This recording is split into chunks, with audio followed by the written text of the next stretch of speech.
This meeting is being recorded. So I'm going to read a little bit here about the wonderful Reverend Karen Tudor, who's joining us today from Texas. So she spent 20 years with a background in healthcare before becoming a Unity minister ordained in 1994.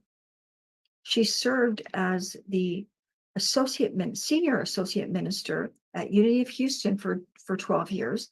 And then she moved to the ministry to be the senior minister at New Braunfels, Texas, for 13 years. So she has been very active in her ministry. Having recently retired, she's spending time exploring art and music and travel to see old friends with her husband, William. She's also studying in Wales on animism and shamanism. And for Reverend Karen, it seems that life is just great right now. So we welcome you, Reverend Karen. Oh, thank you so much. I'm delighted to be back with this wonderful group here in Canada. You know, I tell friends I'm going to be speaking in Ottawa on Sunday, and so they think, well, when are you planning to leave? And I said, oh, I'm going by Zoom, so it'll be simple. But this is a beautiful way for us to be connected, isn't it? I mean, this is one of the benefits I think that came out of the pandemic. We became less fearful of technology, more capable of using it, and really being able to be, you know, connected to people we wouldn't have ordinarily met. And I wouldn't have met C and Anne if it hadn't been for a class we offered on Zoom. So it's my privilege. So happy to be here. What does carrying Band-Aids mean, do you think? I'm sure you kind of wondered, was that, you know, there needs to be sort of like a subheading to, you know, what is it connected to? So the subheading really is, I wanted to speak on understanding and compassion. I feel like our world is just on fire and bleeding out at the same time. It just feels like there's so much tragedy and so much human folly involved in how we're living our lives and how we're behaving in the world, and the pain that is happening in every direction. But I want to remind us of the power that we have, you know, the power that each of us bring, as powerless as we feel. It's important for us to remember that everywhere we go, we carry Band-Aids. And I'll explain more about that. I'm going to remind you that those of you who are mothers or grandmothers or aunts, and there's some gentlemen here too, grandfathers, fathers, all the ways in which we, you know, we cherish those that we parent and those who are in our family. But when my kids or grandkids would be playing and get hurt, the first thing they would do, of course, is cry, scream out.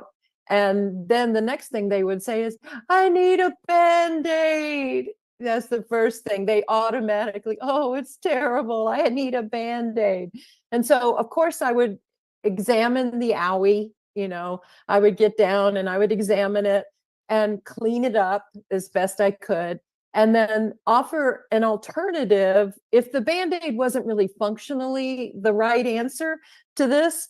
I would like cup it, you know, cup my hand over it and just say, can you feel the warmth of my hand, that your body is healing already? Your body already knows it can take care of it itself. There's such wisdom in your body.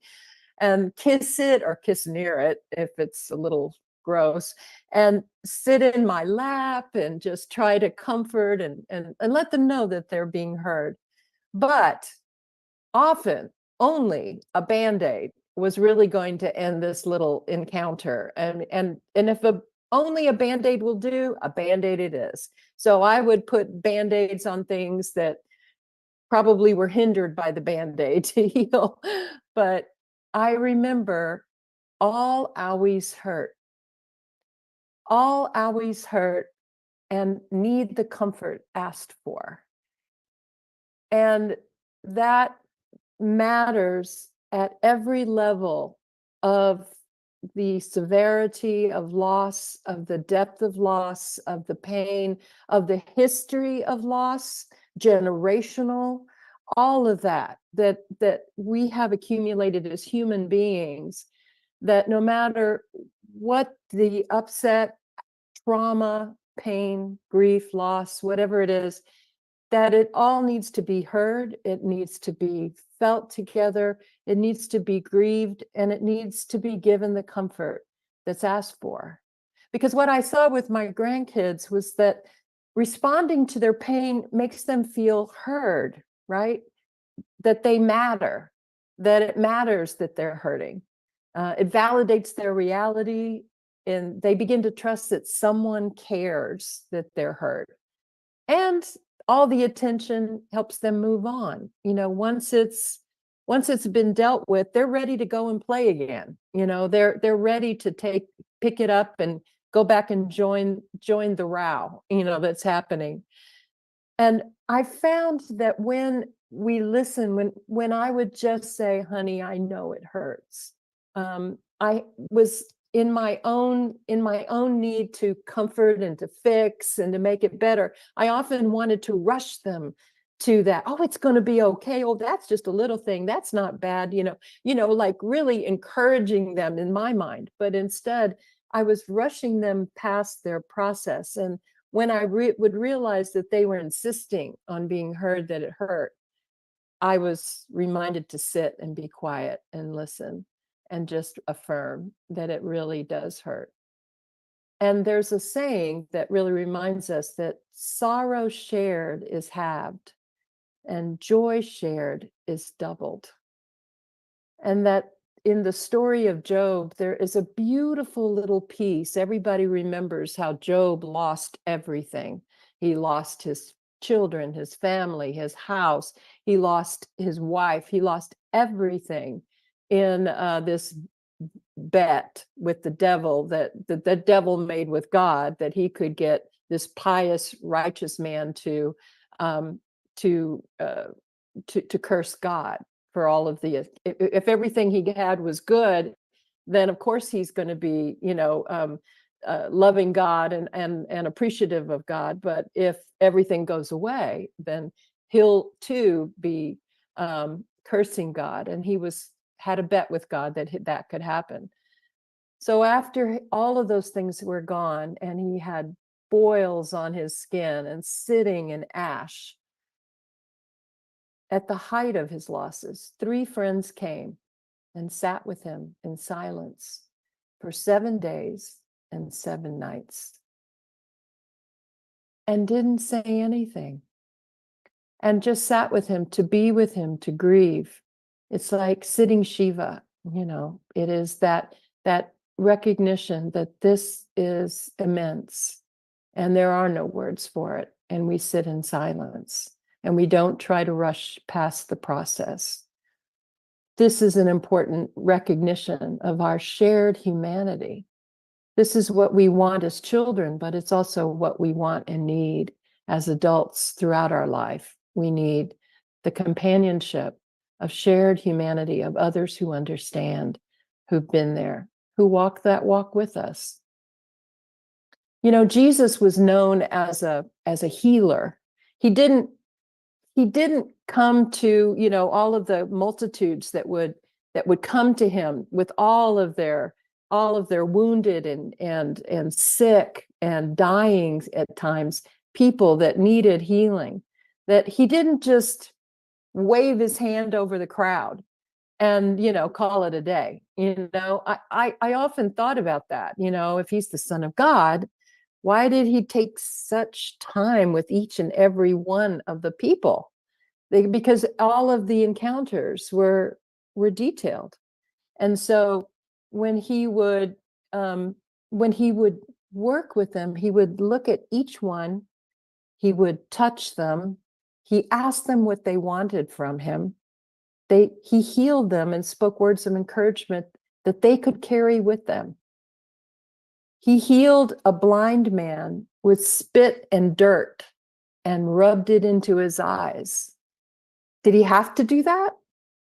I'm going to say he must have, because he did it. I don't think he ever did anything unnecessarily. I think everything was for purpose. And I think what a lot of it is that he was attending to the multi dimensions of each individual, of what they needed physically, but also what they needed emotionally, spiritually, psychologically, and what they needed in communion with one another. He touched the untouchable lepers to heal them. He didn't have to touch them. We recall that there was a woman who touched the hem of his cloak and was healed just by that. And he knew power had been, had escaped, and he was looking around to see who had touched him. And the interesting thing is that while that was possible, what he did by putting hands on the lepers, the untouchables, the ones who'd been ostracized from community, is that he touched them to heal the fear of those who were witnessing the healing too, and ostracized the lepers from their community because of that fear. His very touch reinstated them back into the community. It acknowledged their shared humanity. Shared humanity is our opportunity. Carrying Band-Aids means we're equipped to use our compassion and understanding to heal ourselves and to heal the world. And that whenever we allow ourselves to let in the pain of the world and not try to isolate ourselves. I know it's overwhelming. It's overwhelming to me too. And I know that there are times when I have to cut it off. I've got to go out. I've got to lift my own spirit and all that. That's taking care of ourselves. But what's important is that we also allow ourselves to feel at depth some of the losses of other human beings around the world, so that our heart may be broken open and that compassion can be shared. Because compassion is a spaciousness of the heart. It's not something you will, it's not just in your words, it's not a fancy prayer. Compassion is really a depth of being. It is an opening of the heart that opens, and our heart opens and closes like an iris on the eye. And that when we breathe into our heart, relax, and with bravery open to it, we begin to really contain and feel what's happening. Understanding is not condoning. Understanding that we use our capacity to experience or to imagine what that experience must be like, or to remember one from our past that is similar to what we're witnessing in someone else. It's our tool to move from our head to our heart. And in that becomes the opportunity to actually heal. Seeing a behavior and its consequence teaches us when we're observing it, but seeing the behavior as consequence of a past hurt or neglect is understanding. In other words, when somebody acts terribly or acts in a harmful or hurtful way, of course we want to judge and condemn. We want to get on the other side of that. We want to isolate. We want to put them in their own community, untouchable. We want to stay away from that. That's self-preservation. We should, but in some ways we also need to observe it and to be aware that there is more pain that comes through that behavior. Imagining yourself in their shoes and be honest. When have I done that? When have I felt like that the thing they just did? Can I see how if my life had been different, it might lead me to act like that? How would it feel to act like that and then live in the consequence of that behavior? How do people continue to live like that when it's so hurtful and it's such a burden of pain? And that's when compassion starts to move through us. That's when our hearts open And understanding leads the way to a shared humanity. I too have been that. I may not have done those things. It may not have been at the extremity or for the length of time. It may, there's all kinds of differences, but we can certainly understand human beings at times when they do the impossible.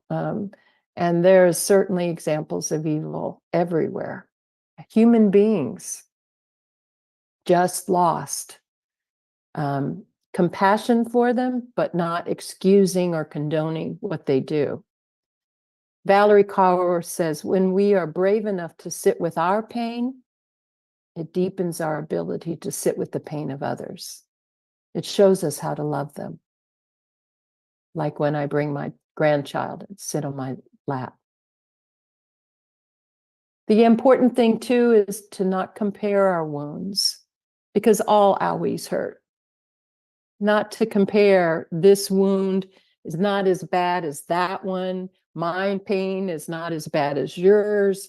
Theirs is not as, it's a trifle compared to these people over here. I mean, all of this comparing, this is our left brain trying to make sense of things and trying to judge. But all always hurt. And all need some degree of understanding and compassion. The easiest way to separate ourselves from our compassion is to emotionally and intellectually distance ourselves from others. Like, I can't understand that person or where that behavior comes from. Acting as if I would never do that. And I know we feel that, and we probably never have, and maybe indeed we never will. But it isn't because there is a wall between us. There is a continuum, and we have found a way to live at this end of that continuum. But others have not been so fortunate or capable or skilled to be able to do that.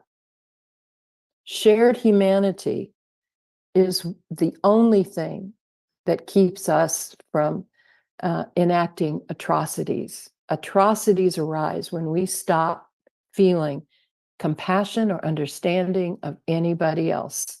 If we separate ourselves from them, it is much easier for genocide. And we see that all of the time. If there are certain cultures, races, types of people that you have difficulty understanding or feeling compassion for, consider reading a biography or a cultural history of that group, or a psychology book that helps you understand people who behave like that and what kinds of things lead to it, to better understand their human journey. Again, the continuum, opening it back up so that we see we're all in this together to some degree, because it is in recognizing our shared human journey that we have the capacity to help heal it. You understand that? That is our superpower, is staying connected at the heart level with all of human life, all of the ways that it looks, to have a space for understanding, not condoning, not allowing, but understanding how that can be, how pain begets pain. Not all pain is obvious either. Sometimes behaviors belie evidence of pain. Don't get hooked by the behavior and turn to judgment, because your peace is sacrificed by indignation and condemnation. If for no other reason, you're not feeling very spiritual today, that's okay. But you don't want to rock your peace by allowing yourself to dwell on the inferiority of other people or the cravenness of others, and say, well, at least I'm not like one of those, as the Pharisee did in the back of the temple. At least I'm not like that. If I'm not feeling good about myself, there's some other things I could be doing to heal myself, so that I can remember that my purpose here, my superpower, is to connect and to help heal. Brother David Steindl-Rast said, life is too short to experience everything, but the human heart is big enough to resonate with everything that any other human heart has experienced. Our hearts can take it.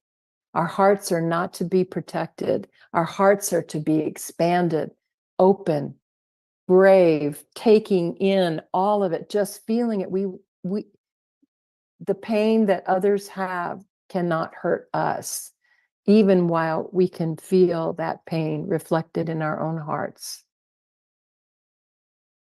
Think about people that you practice understanding, but who keep hurting others with their behaviors. That's a hard one. Remember, understanding, though, is not condoning. So speak up where you can in everyday conversations, where you can share your own insight. If you see something, say something, even if it's awkward, even if it's hard, even if it's difficult. Call it out and just say, I felt that way once myself, but I've come to understand this. This is how I navigate. Vote for better behaving people. Help make changes where there can be better safeguards for others and for yourself. Use your power and influence for positive change locally. And even while you feel powerless, sometimes just speaking up and putting an oar in to change the direction of a conversation can have great power. And it can encourage others who are biting their tongues to step into a conversation that could really, really make a big difference. Make positive change in your circle, in your office, in your work areas, in your volunteers, in your church, wherever it is that you are, that you belong, that you draw strength from, you also contribute, an opportunity to bring the best of yourself there. Roshi Joan Halifax said, we live in a time when science is validating what humans have known throughout the ages, that compassion is not a luxury. It is a necessity for our well-being, resilience, and survival. If there was ever a time in human history that we needed to be reminded of this superpower in ourselves, it has got to be now. Carrying Bandaids is our affirmation and reminder that when we choose compassion, we choose healing, we choose connection. We are made stronger as aware human beings when we're big enough to care about others' pain. It's really why we're here. Jesus said, I have come that they may have peace. Jesus knew his purpose was to see the truth in everyone. Now it's our purpose too. Joanna Macy says, the heart that breaks open can contain the whole universe. And so I feel that I've been giving you lots of reasons, maybe even some ways that you can expand, open, maybe even beyond what you already do. And I'm not presuming that you are judgmental people at all. I suspect that you have to protect your hearts because you are so empathetic and you are so present to a lot of the pain and suffering. But I want to remind you that we are made for this as well. And so for our meditation, I thought what I would do is use a beautiful Buddhist practice called Tonglen, which is a way of first connecting and opening our own hearts to a healing that we are needing, and then expanding it to embrace the world because we are one, because of our connection, because we are open to everything. We are already capable of allowing ourselves to become hollow tubes to allow the infinite love that is needed to come through us, not from us, but through us from an infinite source out into the world, into its finite pain. And it is a beautiful practice. And so I'll just invite you now to settle in and begin to breathe deeply into your heart. Just allow yourself to gently close your eyes and just let my voice lead you here. Taking a deep breath in, slowly and fully breathing into your heart center. Direct your breath into your heart and feel your heart now relaxing and becoming more supple, more open. Breathing into your heart and feeling that expansion, movement. Feel it relax. This is its natural state. Breathing into your heart center, feel it become clear and open.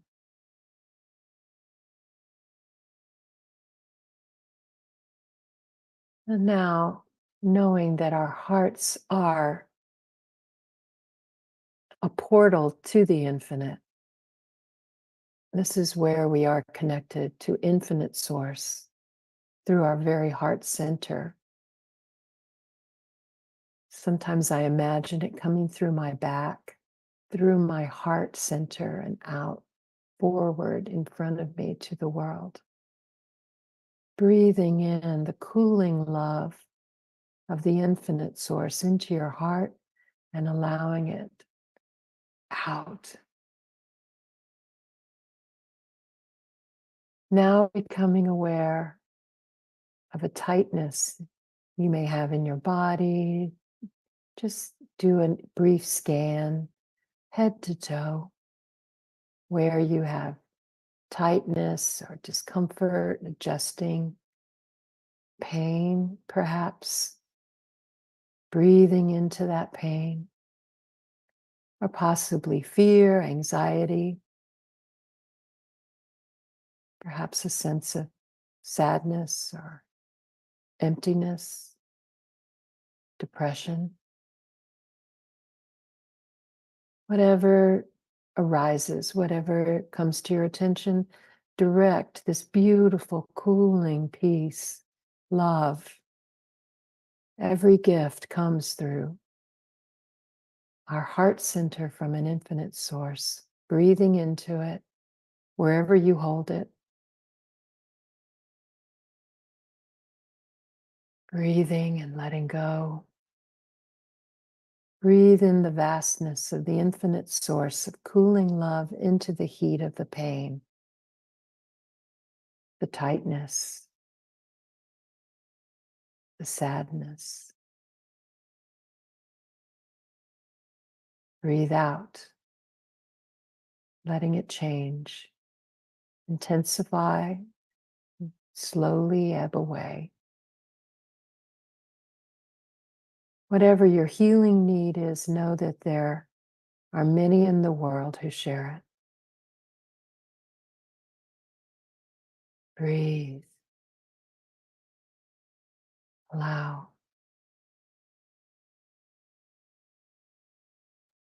Feel it move within you.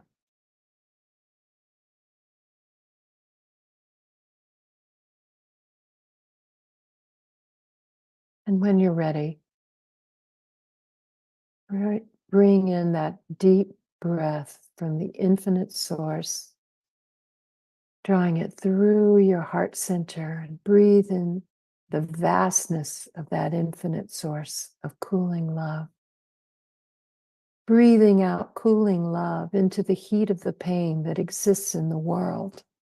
You know not where, but just allow it to be covered, allow it to be touched by this cooling love that is everywhere present, always available, infinite. No pain is greater than this love. all who know suffering as you have known. Breathing in from an infinite source and breathing out to each and every one.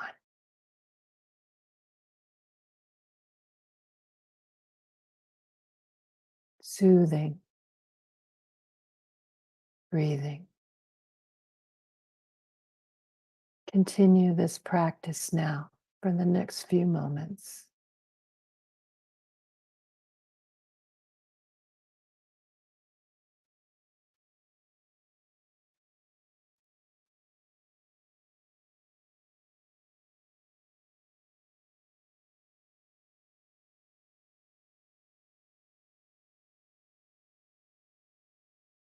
Breathing in.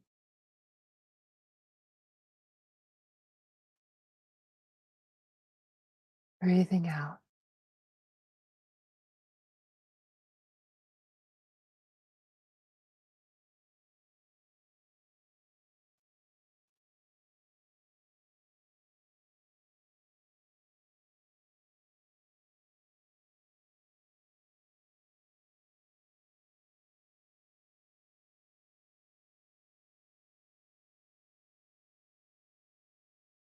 Breathing.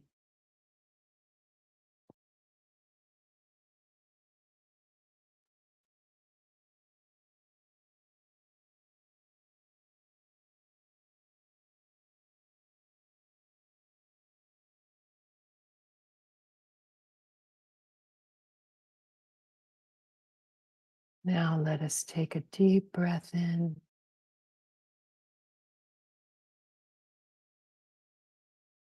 Feeling the peace in your heart and in your body. You may feel a vibration, a subtle vibration moving through your body, feet and hands. Vitality returning. A tranquil sense of peace in your heart. Breathe that awareness out to the world.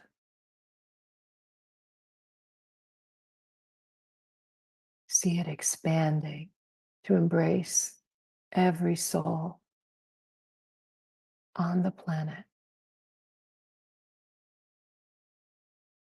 coming from an infinite source straight to the heart.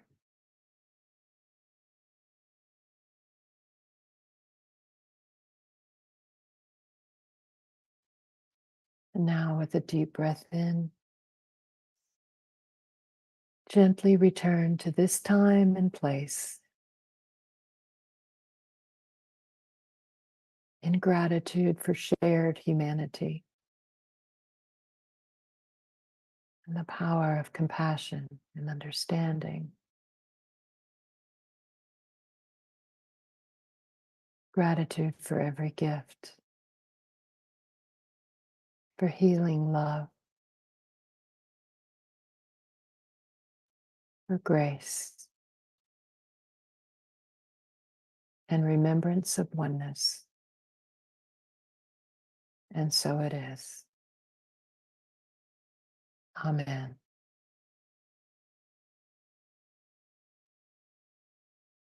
The recording